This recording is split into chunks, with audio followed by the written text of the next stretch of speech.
செய்யணும்னா சோதனையிலிருந்து தப்பி செல்வதற்கான வழியை உண்டாக்கி நம்மை பாதுகாப்பதிலே அவர் உண்மையுள்ளவராய் இருக்கிறார் என்று சத்திய வேதம் சொல்லுகிறது. சோதனையிலிருந்து தப்பி செல்வதற்கான வழியை உண்டாக்க அவர் உண்மையுள்ளவராய் இருக்கிறார். ஃபெய்த்ஃபுல் இன் டெம்டேஷன்.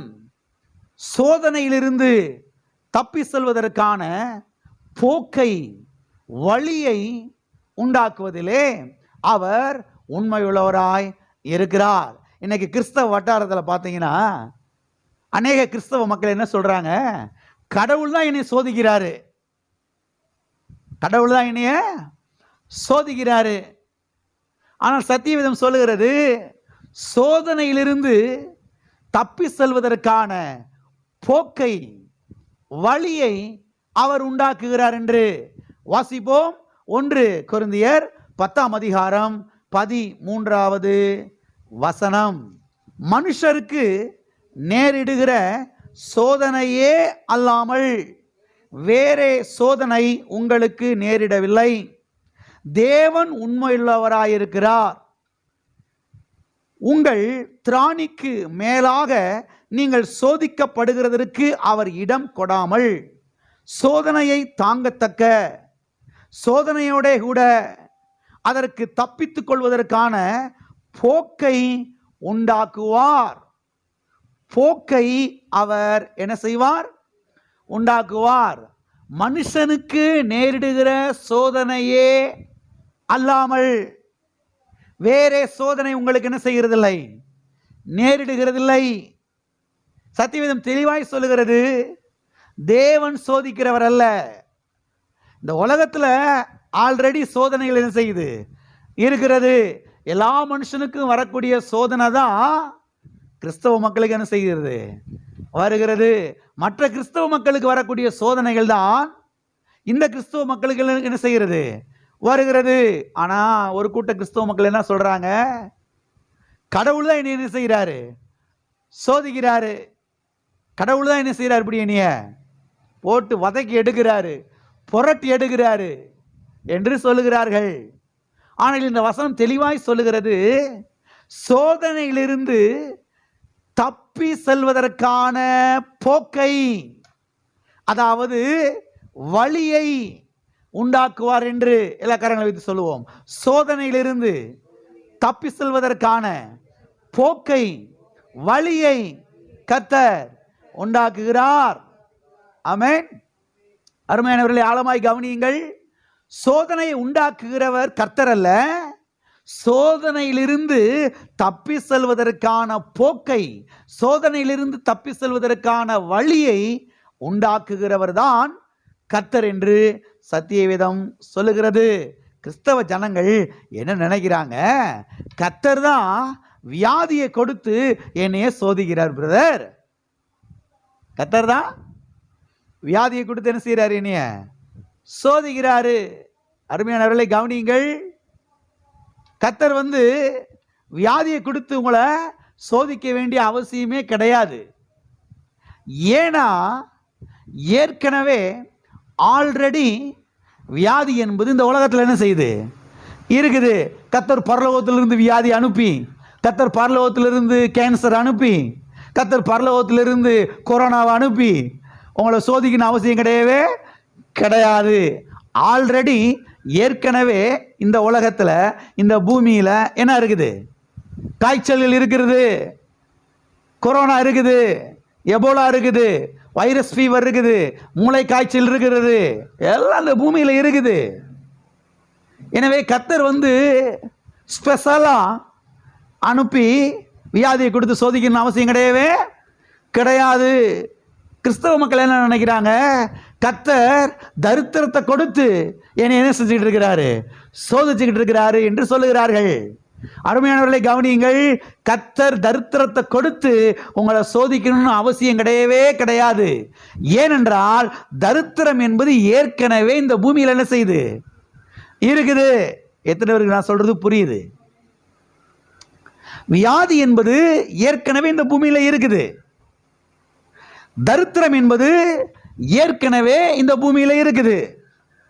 தேளு, பாம்பு, பூரா, விஷக்கிருமிகள் எல்லாமே ஆல்ரெடி இந்த பூமியில என்ன செய்யுது, இருக்குது. கர்த்தர் பரலோகத்திலிருந்து பாக்கெட்டா பாக்ஸா அனுப்பணும்னு அவசியம் கிடையாது. எத்தனைக்கு புரிகிறது? சபையிலே தவறாய் போதிக்கப்பட்டிருக்கிறது. பல 100 வருஷங்களாக தவறாய் போதிக்கப்பட்டிருக்கிறது. வசனங்களை தவறாய் புரிந்து கொண்டு தவறாய் போதிக்கப்பட்டிருக்கிறது. எனவே கிறிஸ்தவ மக்கள் என்ன நினைக்கிறாங்க, ஐயாவை சொல்லிட்டாரு. ஏன்னா ஐயாவுக்கு ஒரு வியாதி இருக்குது, அதை கர்த்தர் கொடுத்துட்டாருன்னு அவரே சொல்லிட்டாரு. அப்ப எனக்கு வந்திருக்கிற வியாதி யாரு தான் கொடுத்துருக்கணும்? கர்த்தர் தான் கொடுத்துருக்கணும் சொல்லி இவங்க ஒரு முடிவுக்கு வந்துட்டாங்க. ஏன்னா வசனத்தை தவறாய் அவர்கள் புரிந்து கொண்டதினாலே வந்த காரியங்கள் இதெல்லாம். ஆகவே இந்த வசனம் தெளிவாய் சொல்லுகிறது, தேவன் சோதிக்கிறவர் அல்ல. மனுஷனுக்கு நேரிடுகிற சோதனை தான் உங்களுக்கு என்ன செய்கிறது, நேரிடுகிறது. ஆனா கவனிக்க வேண்டிய விஷயம் என்னன்னா, சோதனையிலிருந்து தப்பி செல்வதற்கான போக்கை, அந்த சோதனையிலிருந்து தப்பிப்பதற்கான வழியை கர்த்தர் உண்டாக்குகிறார். இதைத்தான் கவனிக்காம விட்டாங்க பாருங்க கிறிஸ்தவ மக்கள், கிறிஸ்தவ பிரசங்கியார்கள் கவனிக்காம விட்டாங்க, பாஸ்டர்மார்கள் இது கவனிக்காம விட்டாங்க. கர்த்தர் சோதனையிலிருந்து தப்பிப்பாரு, கர்த்தர் சோதனையிலிருந்து காப்பாற்றுவாரு. வியாதியின் சோதனையிலிருந்து, தீமையின் சோதனையிலிருந்து, தரித்திர சோதனையிலிருந்து கர்த்தர் காப்பாற்றுவார் என்பதை சொல்லிக் கொடுக்காம விட்டாங்க. இன்னைக்கு நாம சொல்லிக்கிட்டு இருக்கிறோம். கிறிஸ்தவ மக்கள் என்ன நினைக்கிறாங்க, கர்த்தர் தான் தீமையை அனுப்பி, பூரான அனுப்பி, தேளை அனுப்பி என்னைய சோதிச்சுட்டு இருக்கிறாரு. கிடையாது கிடையாது கிடையாது. தீமை என்பது ஏற்கனவே ஆல்ரெடி இந்த பூமியில் என்ன செய்யுது, இருக்குது. கர்த்தர் வந்து பரலோகத்திலிருந்து தீமை அனுப்பணும் அவசியமே கிடையாது. அதனால தான் சத்தியவேதம் அழகாய் சொல்லுகிறது, தெளிவாய் சொல்லுகிறது, நன்மையான எந்த ஈவும் பூரணமான எந்த வரமும் பரத்தில் இருந்து உண்டாகி ஜோதிகளின் பிதாவிடத்திலிருந்து என்ன செய்கிறது, இறங்கி வருகிறது. தீமை பரலோகத்திலிருந்து இறங்கி வரல, தீமை பாதாளத்திலிருந்து ஏறி வருகிறது. சத்தியத்தை குறித்தான அறிவு, சத்தியத்தை குறித்தான வெளிப்பாடு, அப்பதான் வாழ்வடைய முடியும். இல்லைன்னா 25 வருஷத்துக்கு உருண்டுகிட்டே இருக்க வேண்டியதான். கர்த்தர் தான் வியாதியை கொடுத்தாரு, கர்த்தர் தான் தரித்திரத்தை கொடுத்தாரு, கர்த்தர் தான் தீமையை கொடுத்தாரு, கர்த்தர் தான் பூரா அனுப்பிச்சு வச்சிருக்கிறாரு, கர்த்தர் தான் பாம்பு அனுப்பிச்சு வச்சுட்டு இருக்காருன்னு சொல்லி தோத்திரம் ஆண்டவரே, நாளைக்கு வேற என்ன பாம்பு வரப்போ போதோ தெரில, நாளைக்கு என்ன வியாதி வரப்போ போதோ தெரில ஆண்டவரேன்னு சொல்லி உட்காந்து உருண்டுகிட்டு இருக்க வேண்டியதான். தேவனுடைய பிள்ளைகள் கவனமாக இருக்கணும். பிசாசின் பொய்களுக்கு இடம் கொடுக்க கூடாது. அநேக கிறிஸ்தவர்கள் சொல்றதை நம்ப கூடாது. அநேக கிறிஸ்தவர்கள் சொல்றதை நம்பி ஏமாந்து போயிடக்கூடாது. வசனத்தை பிடிக்கணும், வசனத்தின் பட்சமா நிற்கணும். வசனம் இப்படி சொல்லுது, என்ன சொல்லுது, மனுஷனுக்கு நேரிடுகிற சோதனையே அல்லாமல் வேற சோதனை உங்களுக்கு நேரிடுகிறது கிடையாது. இப்ப இதில் கவனிக்கப்பட வேண்டிய விஷயம் என்ன, அந்த சோதனையிலிருந்து தப்பிப்பதற்கான ஒரு போக்கை, ஒரு வழியை கர்த்தர் நமக்கு உண்டாக்குவார். ஆமென். உலக மனுஷனுக்கு தப்பித்து செல்வதற்கான வழி இல்லை. ஆல்ரெடி வந்து தீமைக்கு கீழே தான் இருக்கிறான். நாம தீமைக்கு கீழே கிடையாது, நாம் கிறிஸ்துவுக்குள் இருக்கிறோம். ஹல்லேலூயா. எனவே கர்த்தர் இவைகளை உங்களுக்கு கொடுத்து உங்களை சோதிக்க வேண்டிய அவசியம் கிடையாது. ஆமென். கர்த்தர் நல்லவர், அவர் உண்மை உள்ளவர். இங்கே நாம் பார்க்கிறோம், அவர் உண்மை உள்ளவராய் இருக்கிறார். எதற்கு உண்மை உள்ளவராய் இருக்கிறார்? அந்த சோதனையிலிருந்து தப்பி செல்வதற்கு போக்கை உண்டாக்குவதிலே, வழியை உண்டாக்குவதிலே அவர் உண்மை உள்ளவராயிருக்கிறார். ஆகவே வியாதி நேரத்திலே, கஷ்டத்தின் நேரத்திலே, தீமை நேரத்திலே கர்த்தரை நோக்கி புலம்புறது நிறுத்துங்க. ஆண்டவரே, ஏன் ஆண்டவர் இந்த வியாதி கொடுத்து என்னை சோதிக்கிறீரு? உமக்கே நல்லா இருக்குதா? உமக்கே கொஞ்சமாவது மனசாட்சி இருக்குதா? கிறிஸ்துவ மக்கள் சொல்றத நான் சொல்றேன் உங்களுக்கு, அப்படியே படம் முடிச்சு சொல்றேன், உண்மைதான். இங்க வந்து அல்லேலூயா தோத்திரம் சொல்லுவாங்க சபையில, வீட்டுக்கு போனா என்ன புலம்புவாங்கன்றது எனக்கு தெரியும். ஆண்டவரே, ஏன் வியாதி கொடுத்து என்னை சோதிக்கிறீரு? இதுக்கு மேல என்னால் முடியல ஆண்டவரே. ஏன் ஆண்டவர் உமக்கு இருதயமே இல்லையா? அநேக கிறிஸ்தவர்கள் புலம்புறாங்க. அநேக பாஸ்டர்களுக்கு கூட புலம்புகிறார்கள் என்பதை தெரிந்து கொள்ளுங்கள். ஏன்னா வசனத்தை தவறாய் புரிந்து கொண்டார்கள், வசனத்தை சரியாய் புரிந்து கொள்ளலை. வசனத்தை விலைக்கு சொன்னாலும் கேட்குறதும் கிடையாது. எதனுக்கு புரிகிறது? ஆமே. எனவே ஆண்டவரையே இப்படி இதை கொடுத்து சோதிக்கிறீன்னு சொல்லி புலம்புறதை விட்டுட்டு சரியான ஒரு இடத்துக்கு வாங்க. எப்படி நீங்கள் வரணும்? கர்த்தாவே, இந்த வியாதியிலிருந்து நீர் நான் தப்பி செல்வதற்கான வழியை உண்டாக்குவீர். இந்த தரித்திரத்திலிருந்து, இந்த கஷ்டத்திலிருந்து, இந்த பண வீழ்ச்சியிலிருந்து, இந்த பண குறைவிலிருந்து, இந்த பொருளாதார குறைவிலிருந்து தப்பித்து செல்வதற்கான போக்கை நீர் உண்டாக்குவீர் என்று கர்த்தரை நோக்கி என்ன செய்ய வேண்டும்? ஸ்தோத்தரிக்க வேண்டும். எத்தனை பேர் இருக்கிறீங்க? ஆமேன். ஆகவே புலம்பாதீங்க. கர்த்தர் தான் தீமையை கொடுத்துருக்கிறாரு, கர்த்தர் தான் வியாதி அனுப்பிச்சிருக்கிறாரு, கர்த்தர் தான் தரித்திரத்தை கொடுத்துருக்கிறாருன்னு சொல்லி என்ன செய்யாதீங்க? புலம்பாதீங்க. அதில் இருந்து தப்பி செல்வதற்கான ஒரு போக்கை, ஒரு வழியை நமக்கு உண்டாக்குவார். அந்த வியாதியின் படுக்கையை மாற்றுவார், அந்த பலவீனத்தின் காரியத்தை மாற்றுவார், அந்த தீமையை கர்த்தர் மாற்றுவார், அந்த பண நெருக்கத்தை கர்த்தர் என்ன செய்வார்? மாற்றுவார். கர்த்தாவே, வழியை உண்டாக்குவேன் என்று சொல்லியிருக்கிறீர், எனக்கு வழியை உண்டாக்கினபடியால் உமக்கு ஸ்தோத்திரம். ஹல்லேலூயா. எல்லாம் சொல்லுவோம். ஆண்டவரே, எனக்கு வழியை உண்டாக்கினபடியால் உமக்கு ஸ்தோத்திரம். ஆமென். ஆகவே சோதனை வரும் பொழுது கர்த்தர் என்ன பண்ணுகிறார் என்றால், அதிலிருந்து தப்பி செல்வதற்கான வழியை என்ன செய்கிறார்? உண்டாக்குகிறார். நல்லா அழுந்து பட்டு அழுந்து, அப்போ தான் உனக்கு அறிவு வரும் அப்படின்னு கர்த்தர் சொல்கிறது கிடையவே கிடையாது. எல்லாம் இருக்கிறீங்களா? நாம் சொல்கிறது கிடையாது. நம்முடைய பிள்ளைகளை பார்த்து நல்லா அழுந்து நல்லா போ, அப்போ தான் உனக்கு அறிவு என்ன செய்யும்? துடிச்சிருது பாருங்க இருதயம். ஐயோ, என் பிள்ளைய அந்த காசை எனக்கு வந்தால் கூட பரவாயில்ல, அந்த வியாதி எனக்கு வந்தால் கூட பரவாயில்ல, நான் தாங்கிக்கிறவனே, என் பிள்ளை தாங்காதே, ரத்தம் துடிக்குது இல்லையா?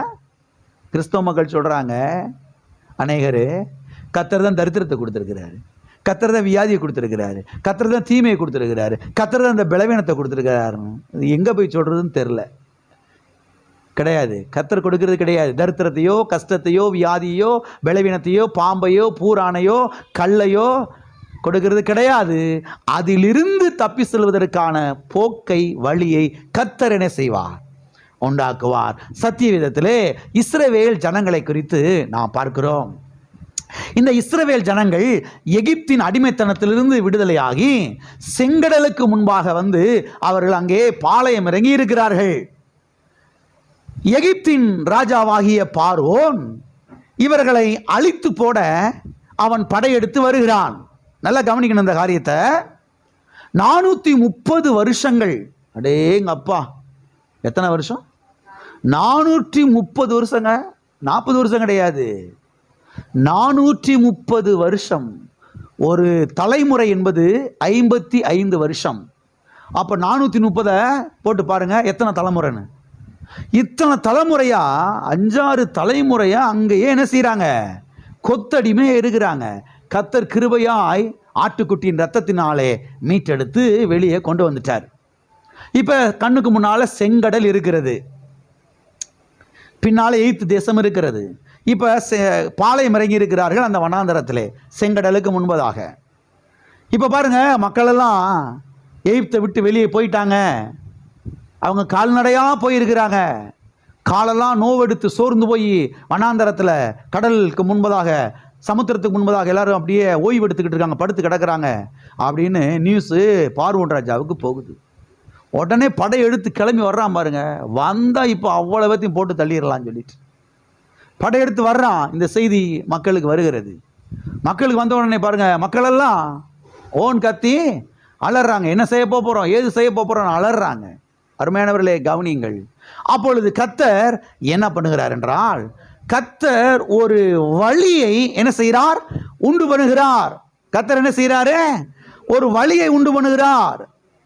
வழியே இல்லாத இடத்துல வழியை என்ன செய்கிறார்? அவர் உண்டு பண்ணுகிறார்.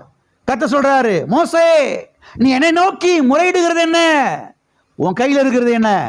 ஆண்டவரே, கோல் இருக்குதுப்பா, போய் கோலை நீட்டு, கடலை பிளந்து விடு, நான் வழியை உண்டாக்குவேன்.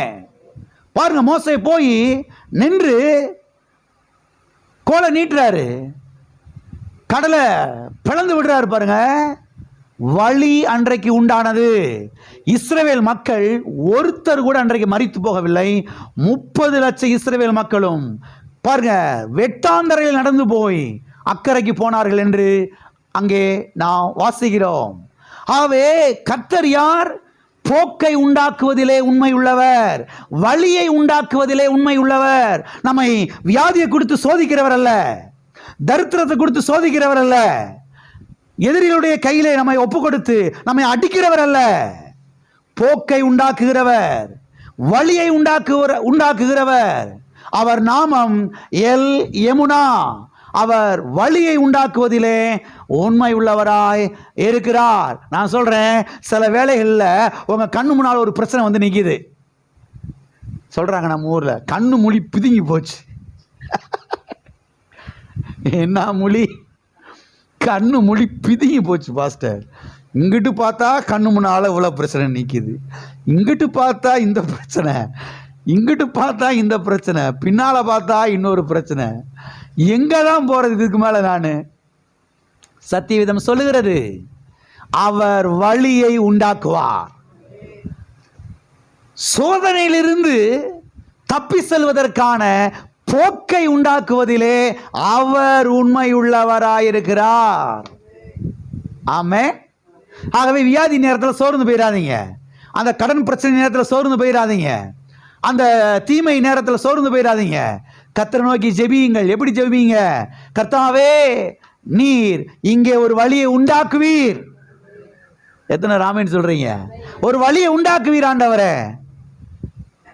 இனி அந்த காரியத்தில் போட்டு நல்லா அழுந்து நல்லா வாங்குப்படு, அப்பதான் உனக்கு புத்தி வரும் அப்படின்னு சொல்லுகிற தேவன நீர் அல்ல. அங்கே வழியை உண்டாக்குகிறவர், அந்த வியாதியின் படுக்கையை மாற்றுகிறவர், அந்த பலவீனத்தை மாற்றுகிறவர், அந்த கடனை அடைத்து முடிக்க உதவி செய்கிற தேவன். அங்கே நீர் அற்புதத்தை செய்கிற தேவன் ஆண்டவரே. நீர் வானத்திலும் பூமியிலும் பெரியவர். வானத்தையும் பூமியையும் சமுத்திரத்தையும் அவையில் உள்ள யாவையும் சிருஷ்டித்த தேவன் நீர். உம்மாலே கூடாத காரியம் ஒன்றுமில்லை. அன்றைக்கு இஸ்ரவேல் மக்களுக்கு முன்பதாக செங்கடலை பிளந்த தேவன், வெட்டாந்தரை உண்டாக்கின தேவன். இன்றைக்கு நீர் மாறாதவராயிருக்கிறீர். ஆமென். எனக்கு, என் குடும்பத்துக்கு, என் வாழ்க்கையில நீர் ஒரு வழியை எனக்கு உண்டாக்குவீர். பக்கத்தில் கைப்பிடி சொல்லுங்க, கர்த்தர் உங்களுக்கு ஒரு வழியை உண்டாக்குவாரு. பயப்படாதீங்க, கர்த்தர் உங்களுக்கு ஒரு வழியை உண்டாக்குவாரு. ஆமே, வழியை உண்டாக்குவாருங்க. வழியே இல்லாத இடத்துல வழியை உண்டாக்குவாரு. அவற்றை இல்லாத வழிகளா? ஆமே, அவற்றை இல்லாத வழிகளா? 1000 வழியில் இருக்கிறது அவற்றை. ஆமே. ஒருவராய் பெரிய அதிசயங்களை செய்கிறவரை துதியுங்கள், அவர் கிருபை என்றும் உள்ளது. ஆமென். எனவே எல் யமுனா யார் என்றால், சோதனையிலிருந்து தப்பி செல்வதற்கான போக்கை உண்டாக்குவதிலே, வழியை உண்டாக்குவதிலே அவர் உண்மை உள்ளவராய் இருக்கிறார். ஆமென். மனுஷனுக்கு நேரிடுகிற சோதனையே அல்லாமல் வேறே சோதனை உங்களுக்கு நேரிடுகிறது கிடையாது. அப்படி ஒருவேளை சோதனை வரும் பொழுது அந்த சோதனையிலிருந்து தப்பி செல்வதற்கான போக்கை கர்த்தர் என்ன செய்கிறார்? உண்டாக்குகிறார், வழியை உண்டாக்குகிறார். எத்தனை கிளியர் ஆயிடுச்சு? சரி, இப்போ ஒரு கேள்வி மக்கள் கேட்குறாங்க. என்ன கேட்குறாங்க? சரிங்க பாஸ்டர், கர்த்தர் சோதிக்க மாட்டாருன்னு சொல்கிறீங்க, கர்த்தர் சோதிக்க மாட்டாருன்னு சொல்கிறீங்க, ஆனால் கர்த்தர் ஆபிரகாமை சோதிச்சாரே, கர்த்தர் ஆபிரகாமை சோதிச்சாரே, இதுக்கு என்ன சொல்கிறீங்க? சொல்லுங்க. இப்போ நீங்கள் இதுக்கு இப்போ என்ன சொல்கிறீங்க? சொல்லுங்க. அருமையானவர்களே கவனியுங்கள். கர்த்தர் ஆபிரகாமை சோதிச்சார், ஆனால் வியாதியை கொடுத்து என்ன செய்யலை? அதைத்தான் கவனிக்கணும். தரித்திரத்தை கொடுத்து என்ன செய்யலை? சோதிக்கலை. தீமையை கொடுத்து என்ன செய்யலை? சோதிக்கலை. தேளையும் பூரானையும் பாம்பை அனுப்பி என்ன செய்யலை? சோதிக்கலை. கர்த்தர் ஆபிரகாமை சோதிச்சாரு. எதை சோதிச்சாரு தெரியுமா? அவனுடைய விசுவாசத்தை சோதிச்சாரு. எத்தனை புரியுது? கர்த்தர் எதை சோதிச்சாரு? விசுவாசத்தை சோதிச்சாரு. இந்த ஆளு மகன் அதிகமாக நேசிக்கிறானா இல்லை என்னை அதிகமாக நேசிக்கிறானா? ஏன்னா 100 வயசுல பிறந்திருக்கிறான் பிள்ளை. ஏங்க 25 வயசுல பிறந்தாவே என்ன மாதிரி கொஞ்சிக்கிறாங்க தூக்கி. 45 வயசுல பிள்ளை பிறந்துச்சுன்னா அடே எங்க அப்பா 45 வயசுல பிறந்துச்சுன்னு சொல்லி கொஞ்சிக்கிறாங்க. அது 100 வயசுல பிறந்திருக்கிறான். கர்த்தர் பாருங்க டெஸ்ட் வைக்கிறாரு. விசுவாசத்தை ஏன் மேல வச்சிருக்கிறியா இல்ல உன் பையன் மேல வச்சிருக்கிறியா? அதான் அங்க டெஸ்டே தவிர வியாதியை கொடுத்து சோதிக்கல, தரித்திரத்தை கொடுத்து சோதிக்கல, தீமையை கொடுத்து சோதிக்கல, கைய காலை ஒடிச்சுன்னு செய்யல சோதிக்கல, லாரிக்குள்ள பிடிச்சி தள்ளி விட்டேன்னு செய்யல சோதிக்கல, மண்டையை உடச்சலன்னு செய்யல. இன்னைக்கு கிறிஸ்தவ மக்கள் சொல்றாங்க பாருங்க, அடியனுக்கு கர்த்தர் தான் அந்த வியாதியை கொடுத்து சோதித்து கொண்டிருக்கிறார். ஓங்கி படரியில ஒரு போடணுன்றேன். கர்த்தரா வியாதி கொடுத்து சோதிக்கிறாரு? கர்த்தர் வியாதி கொடுத்து சோதிக்க மாட்டாரு, தரித்திரத்தை கொடுத்து சோதிக்க மாட்டாரு. சரி, விஷயத்துக்கு வருவோம். ஆபிரகாம் அந்த டெஸ்ட்ல பாஸ் ஆனாரா? பாஸ் ஆயிட்டாரு. கொண்டு போய் 100 வயசுல பிறந்த பையனை கொண்டு போய் பலியிடுறாரு. கிட்டத்தட்ட 16 வயசுன்னு சொல்றாங்க அந்த பையனுக்கு.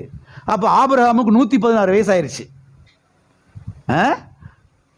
கொண்டு போய் பலியிடுறதுக்கு எல்லாத்தையும் ரெடி பண்ணி கையெல்லாம் கட்டி பலிபீடத்தெல்லாம் கட்டி விறகெல்லாம் அடுக்கி கத்தியெல்லாம் ஓங்கியாச்சு. ஆபிரகாம் போய் இவ்வளவு தூரம் ஏன் தெரியுமா பண்ணா? அவனுக்கு ஒன்று விளங்கிருச்சு. ஆபிரகாமுக்கு என்ன விளங்கிருச்சு? 100 வயசுல குழந்தையே பிறக்காது, வாய்ப்பே இல்லை. இந்த வயசுலயே அவரால் குழந்தைய கொடுக்க முடியும்னா, இப்போ என் பையனை பலியிட போகிறேன், தீயை வச்சு கொளுத்தி அங்கே சாம்பலாக்க போகிறேன். நடக்க போற விஷயம் என்னன்னா, அந்த சாம்பலிருந்து ஆயிரக்கணக்கான பிள்ளையை கர்த்தரால் எழுப்ப முடியும் என்பதை அவன் விசுவாசிச்சான். அதனால தான் அவ்வளவு தைரியமா கொண்டு போய் என்ன செய்யறாரு? பிள்ளைய பலியிட்டார். பலியிட போனார். ஆகவே ஆபிரகாம கர்த்தர் வந்து பாருங்க வியாதி கொடுத்து என்ன செய்யல, சோதிக்கல. அவனுடைய விசுவாசத்தை என்ன செஞ்சாரு? சோதிச்சாரு. சில சமயங்களில் நமக்கு இப்படிப்பட்ட சோதனைகள்லாம் வரும். கர்த்தர் வியாதி கொடுத்து சோதிக்க மாட்டார், தரித்திரத்தை கொடுத்து சோதிக்க மாட்டார், தீமை கொடுத்து சோதிக்க மாட்டார். கையில் பணம் வரும். இப்போ இதில் தசம பாகத்தை எடுத்து வைக்கிறதா இல்லை கடைக்காரனுக்கு கொடுக்குறதான ஒரு டெஸ்ட் வரும். வருதா? அந்த டெஸ்ட்டில் பாஸ் ஆகுங்க பார்க்கலாம். அந்த டெஸ்ட்டில் பாஸ் ஆகுங்க. புரிஞ்சிருச்சா உங்களுக்கு? கர்த்தர் வந்து வியாதியை கொடுத்து சோதிக்கிறவர் கிடையாது. பணம் வந்த உடனே வேகமா மனதில் எதுதான் வருது? அந்த லோனுக்காரன், இந்த கந்து வட்டிக்காரன் வருதா வரலையா? எடுத்தோடனே கர்த்தர் வர்ற லாபத்துக்கு பால் வாங்கணும், நாளைக்கு காலைல ஸ்கூல் ஃபீஸ் கட்டணும், செய்முறை. ஆண்டவரே மன்னிச்சுக்குமையா, அடுத்த முறை தசமா எடுத்து வச்சிடுறேன். டெஸ்ட்ல ஃபெயில். டெஸ்ட்ல கடைங்காரன்ட்டு 2 வை வாங்கினாலும் பரவாயில்ல, பால் குடிக்காட்டாலும் பரவாயில்ல, வீட்டு வாடகை கொடுக்காம 2 நாள் இருந்தாலும் பரவாயில்ல, தசம பாகத்தை நான் திருட மாட்டேன். தசம பாகம் கர்த்தருக்குரியது, அதை நான் செலுத்த போறேன் அப்படின்னு டெஸ்ட்ல என்ன செய்யுங்க? பக்கத்தில் கைப்பிடி சொல்லுங்க. டெஸ்ட்ல பாஸ் ஆகிருக்கீங்களா? எத்தனை முறை பாஸ் ஆகிருக்கீங்க? ஸ்கூல்ல பாடம் வைக்கிறாங்க இல்லையா? 5 பாடம் 6 பாடம், மெட்ரிக்கில் 7 பாடம், சிபிஎஸ் சிலபஸ்லாம் 10-15 பாடம்லாம் இருக்குது. இன்ஜினியரிங் போனீங்கன்னா 15-14 இருக்குது. டெஸ்ட்டில் பாஸ் ஆகிறாங்க. அது மாதிரி இந்த மாதிரி டெஸ்ட்டில் என்ன செய்யணும்? பாஸ் ஆகணும். ஆமேன். பாஸ் ஆகிருக்கிறீங்களா?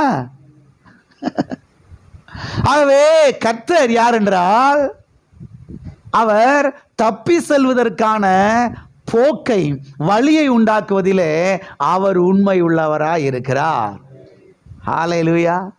அவர் ஒரு நாள் வியாதியை கொடுத்து, தரித்திரத்தை கொடுத்து, தீமையை கொடுத்து, பலவீனத்தை கொடுத்து, தேலையும் பூரானையும் கொடுத்து, பாம்பை கொடுத்து, கல்லை கொடுத்து நம்மளை சோதிக்கவே மாட்டார். இந்த உலகத்தில் ஆல்ரெடி சோதனைகள் இருக்கிறது. எல்லா மனுஷனுக்கும் வரக்கூடிய சோதனை தான் நமக்கு வருது. ஆனால் கவனிக்கப்பட வேண்டிய விஷயம் என்ன?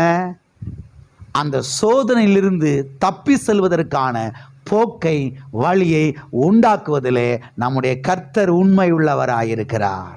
ஹல்லேலூயா.